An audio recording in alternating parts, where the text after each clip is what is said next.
Is Ken? Ken's coming over to my side. Come on, Ken. You got this. You come on the Wealthy Idiot Show. We'll get you as a co-host. You'll take a giant pay cut, but we'll have a good time. Hey everybody, my name's AJ, and this is the Wealthy Idiot Show. Before we get into it, please make sure to smash the like button for the YouTube algorithm. Please subscribe and hit that bell so you don't miss any good content. If you're new here, we're trying to teach good financial practices that will get you wealthy the right way, and we're trying to work extra hard to make sure that we steer you away from get-rich-quick schemes that will trap you out of your wealth. Today I found a video from our best friend Dave Ramsey. Dave Ramsey's not actually in it, but his daughter's in it. Someone else is in it. I think his name's Ken. The video is called "Buy Your Kids a House Now in Case They Can't Afford One Later." Ramsey Show Reacts. So they're reacting to someone who said something on TikToks, on the Tiki-Talkies, whatever the kids call it nowadays. And I actually agree and disagree quite a bit with what they have to say. So let's get into it. So I saw this clip, Ken, and I would love to have a discussion. So let's play this Instagram reel. In 16 years, your daughter will not be able to buy a house. It will not be affordable for her to buy a house unless you help her. I would argue that it is a better business decision. It is a better financial decision for you to buy a house for her. It's an investment property. It's a rental property. All of the money that comes from that goes into an account, and that is her college, number one. And number two, that house is being paid for by somebody else. So then when she is 22 years old, graduated from college, you can say, "Here, sweetheart, here is the home that you will never, ever have been able to afford if I had not bought it for you 16 years ago." And I'm telling you right now, that is the best financial decision. Rather than going to 529, whatever that thing is, college fund, that is complete and total bull. I agree with that. I'm telling you right now, going ahead and buying a house as an investment, that is the best thing that you can do for your children. And I'm not selling anything I own because... No, I wish I'd kept everything I ever bought. All right. So before they get into it, just my first kind of impressions on the video is real estate people are a little bit crazy.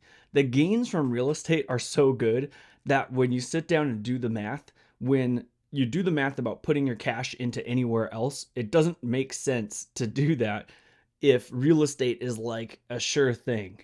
The trick is real estate a sure thing? You get all these people who started in real estate like after the 2008 crash, houses were low, we saw like good increases over time.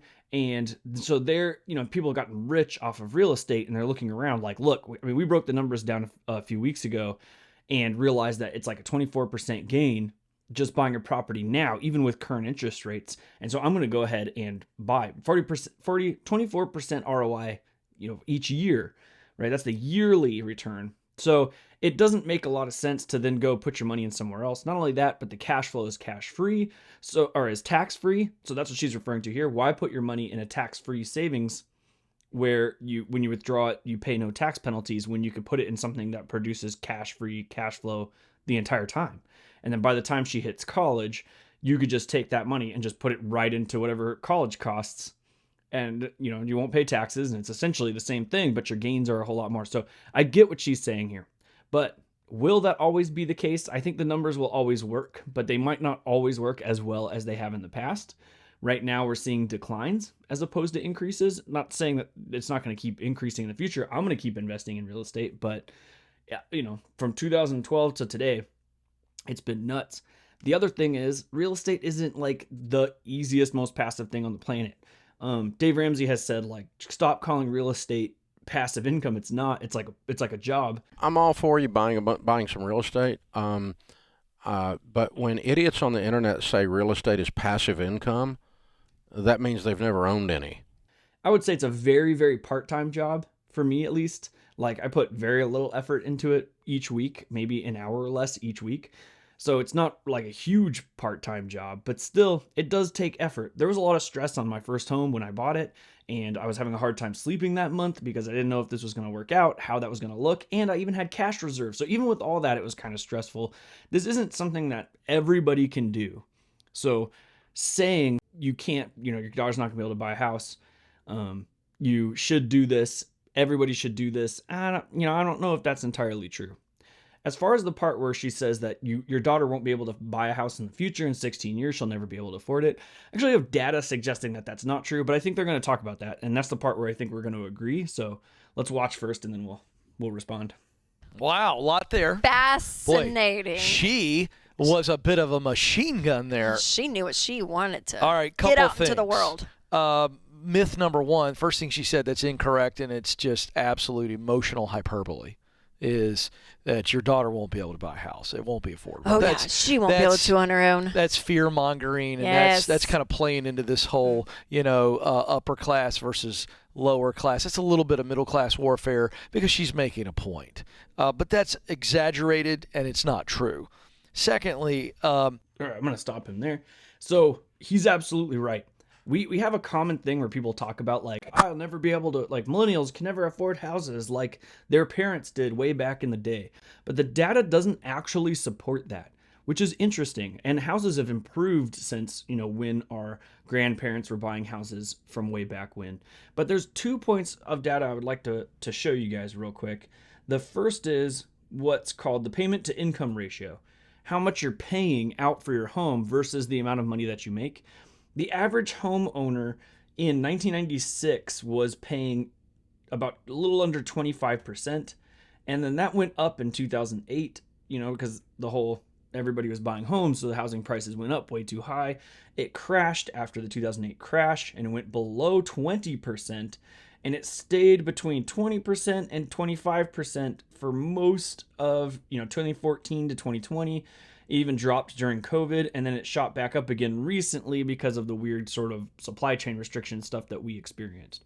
So it's kind of a myth. Like there isn't a time in history where the mortgage to income ratio was like so skewed. Somewhere around 25% seems to be the case. So the other half is like, okay, well, maybe there were a lot more people owning homes with that 25% debt to income ratio. And now, as less people are owning homes, it's still a high mortgage to income ratio. Except you could actually see we have higher home ownership rates today than we did like before 1970. And if you look to that 1996 timeframe, it was a lower home ownership rate. It was under 64%. And then it started to go up because of the really available money and the adjustable rate mortgages. And then it dropped back down again, but back down to like pre-1970 numbers, and then it's kind of climbing back up now. So home ownership rates have been pretty much the same throughout these time periods. It hasn't changed too much, which would lead me to believe that if the amount we're spending of our income on average on a home has been about the same this whole time, and the amount of people who own homes hasn't fluctuated too much except for a couple of those anomalies there, it would seem that this whole talking point that people can't own homes is a little bit made up, right? I think what it is people expect to get out of college, get a high-paying job, turn around and buy a home. The problem is they get out of college, they move to a place that's really, really expensive. They can't afford homes in that place. They look at it and think like, I can't afford a home until I'm at least in my 40s. That seems impossible to them. They get depressed, and those people are louder than the people who are actually purchasing homes. What she's prescribing there is most likely, I don't have any other context. Do you know this person? Nope. I don't have any other context, but she's probably saying take on debt. So let's say an American family's got a bunch of debt, and then they were to take what she were to... Why does it look like Ken's wearing like a prison jumper? Like escaped prison to come give people financial advice. Say is gospel truth. Now they're going to go get a second mortgage, and under the guise of, well, this is really, really smart. So it's incomplete advice. So there's two things right out of the gate. Okay, so number one, yes, I'm with you on the fear thing. I'm like, no, that's just not. I mean, I just am not. Yeah, I don't agree. Number two, yes, getting on that second mortgage where I'm like, man, now if you're we're vibing again. We're vibing. I'm following it. Don't follow the fear. Don't operate off of fear. That's a dumb idea. Don't do it. Pay cash for it. That's a different discussion. But people think in the real estate. Most people wouldn't be able to. And but people think with real estate, they're like, oh yeah, it's you just buy it and someone else will pay the mortgage and it's no big deal. Yeah. It's a part-time job when you have other properties, and risky. Because what if you don't have anyone to fill it, and then who's going to pay the mortgage? So. Third thing, the 529 is a. Okay, so. It's a part-time-ish job. Yeah, I mean, when I'm buying a new property, I'm definitely working a lot more than an hour a week. But once I have the property, I'm just kind of responding to texts from my property manager, and I'm doing some accounting. That's about it. It's not a lot of effort on my part. So, yeah, don't entirely agree with that one. The other half is, yeah, we're taking out debt and we're doing this. And yeah, stuff could happen. And in fact, I made an entire episode about how you can protect yourself in case something does happen. Like vacancies happen. That should be in your plan. Making sure you have a good tenant. Bad tenants should be in your plan. Having an emergency fund for just this house. Not only you should have a personal emergency fund, but one just for your properties. That should be in your plan. And lastly, this is where me and a lot of the real estate community disagree. I think that you should have a good buffer in other types of investments that you could tap into under the worst of cases scenarios. Not that I would recommend tapping into it. In fact, that would be the last case scenario for me that I would have to tap into that.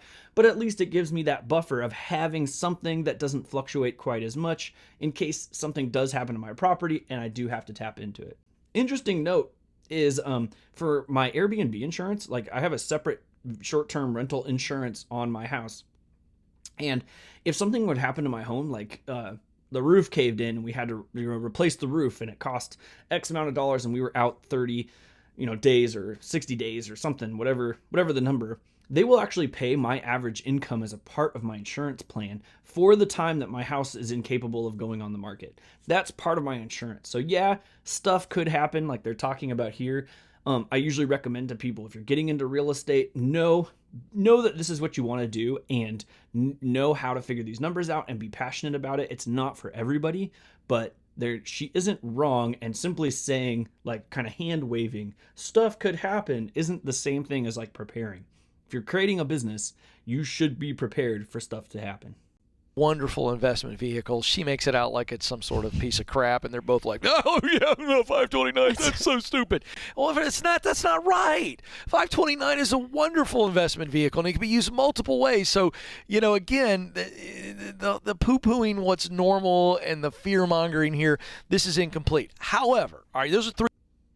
So a 529 allows you to tax defer the money. So tax defer means you're not paying taxes on it now. You get to write it, all the contributions up to whatever the limit is on a 529 as being tax-free. And then it's tax-free again as long as the withdrawals are for approved educational purposes. And that's not necessarily universities. We talked before about coding boot camps being something that's useful. And you could do a coding boot camp, put your money into the 529, do a coding boot camp, and it's all tax-free. Tax-free is awesome. Not only that, but it's simply an account vehicle, meaning that you could invest the money that's in that 529 elsewhere. So you could stick it into index funds like we talk about here. There's even spicy ways to stick it into other stuff like real estate if you needed to, or crypto, I think, has recently been approved if you felt like doing that. And then as you're withdrawing this and giving it to your child for their or for their education purposes, you're not paying taxes on it. So it is pretty good to go. What I was talking about earlier was that comparison to real estate. Like if I were to buy real estate, take out a loan, leverage that real estate, the income from that real estate is tax-free. We've covered that in other videos. We'll cover it again for sure, but you're not paying taxes on that income. The house is also appreciating as time goes on, and that's a gain in your net worth value. You can use that tax-free money to then pay for the college. But not only that, the people who are living there are paying the mortgage, so they're paying down that debt for you. You're not paying down that debt yourself. And what she's saying here is like, look, if you have something that has like a cash-on-cash return of like 5 to 10%, which is pretty awesome from your original investment, and all of that income is tax-free, and then we could turn around and put that into anything, why would you put your money in a 529 when this is an option? And I don't entirely disagree. I just don't agree that you have to pick one or the other. Like I was saying at the beginning, real estate people tend to be like, real estate all day, every day, no other options, don't diversify because this is the thing that works the best. I kind of prefer an approach of kind of putting my eggs in a bunch of different baskets. I like the advantages of real estate and the wealth gain from real estate, but I like knowing that I have these other things there that are more stable and are less effort on my part. So, doing real estate and a 529 is not a bad idea. 3 things I didn't like. Okay. Give me what you did like, Kenneth. Here's the caveat. All right. The caveat is if you is Ken's coming over to my side. Come on, Ken. You got this. You come on the Wealthy Idiot Show. We'll get you as a co-host. You'll take a giant pay cut, but we'll have a good time. Have no debt. Mm-hmm. All right. You have no debt the Ramsey way. And you can put a sizable down payment on a home, a future home. and in the context of what she's saying, for your child versus fund their college. I don't think that's foolish. And I only say that to say you have to be financially responsible. Like, this is not stressing you out financially. You can put a huge down payment on it. So you're going, the amount of money I would put towards their college is more than a 20% down payment. And we have no other debt. Therefore, this is not stressing us out. In that situation, it is a very interesting idea because college has increasingly got more expensive and less relevant. And that is true. Yes. So you're giving your kids some options to where they could cash flow their way through college. With the rent is what she's saying. That's right. Well, or no, they work, and so you've now given them this long-term investment. You've gifted them this long-term investment. It's interesting. I'm not recommending it or endorsing it. Right. But I at least want to be an equal opportunity commenter. To see both sides. If you have the financial wherewithal and you're not going into any kind of risk and you're not assuming a very large amount of debt. Right. It's not a horrible idea. Well, so I see what he's saying here. So if you were to get a house the Dave Ramsey way, because he says, real estate investing is great, just pay cash for it. He's even suggesting just a large down payment. He didn't even say buy the house in cash. So already, Ken, vibing, dude. We're getting, see what I'm saying? Like, maybe these React videos are like starting to seep in. They're watching them. Probably not, but that would be pretty cool. Yeah, he's suggesting a large down payment. And he's saying it could be possible. So I'm not sure if you bought the house with cash versus a 529 where you put the money into index funds. If you broke those numbers down, I'm not sure real estate would make a lot of sense at that point. Real estate's more work, and I'm not sure the gains are that much higher than if you were to just stick the money in index funds. So I'm not sure that would be a great way to go. I think taking out debt on real estate is smart. If you did do a sizable down payment, I usually recommend people do like 25+%, depending on what your risk is. 25% is the basic for real estate mortgages, or investment mortgages. And people do get a little spicy where they find that down payment in other places, like they take out other loans and figure out that down payment, so they're not using their own cash. I would not recommend that, especially if you're starting out. Like, maybe you could figure that out at some point, but if you're starting out, don't worry about that. But it does seem like he's saying, hey, this could technically work. And I agree. You could put money in a 529 and in real estate. Yeah, I don't know. Seems like a good plan to me. But the way they set it up is an incomplete narrative. Yes, that's a great way of putting it. That's fair. Because too, I'm like, when you transfer an asset like a house, there's a lot of things. You were talking about this earlier. To a child, I'm like, yeah, you got to. There's like there could be tax implications if you're not careful. All this and the rental income that you make is taxable. Can't guarantee that. Like it's just all of this. And she's said this before, and I've caught her on it before. The rental income is not taxable. If she does transfer this house over to her daughter, that could be taxable. If she just holds onto it, and then maybe at some point she could do like a seller loan to her daughter, so that her daughter is taking out debt to purchase the house, but debt against that she's paying back to her mom, and then they still continue to rent it out instead of her living in it. You could do stuff to try and figure this out that would make sense, but that is something to watch out for. If you buy a investment property and then you hand it over to someone else, that is an asset acquisition. That is income, so that'll count. I'm like, man, I don't know. It's just I don't know why. I'm like, it feels like get an UPMA or something. Like start investing in. This is the nature of social media. People like this can sway people with an incomplete narrative. And what you need to understand is that you're assuming risk, and you can't guarantee that you're going to have renters all the time.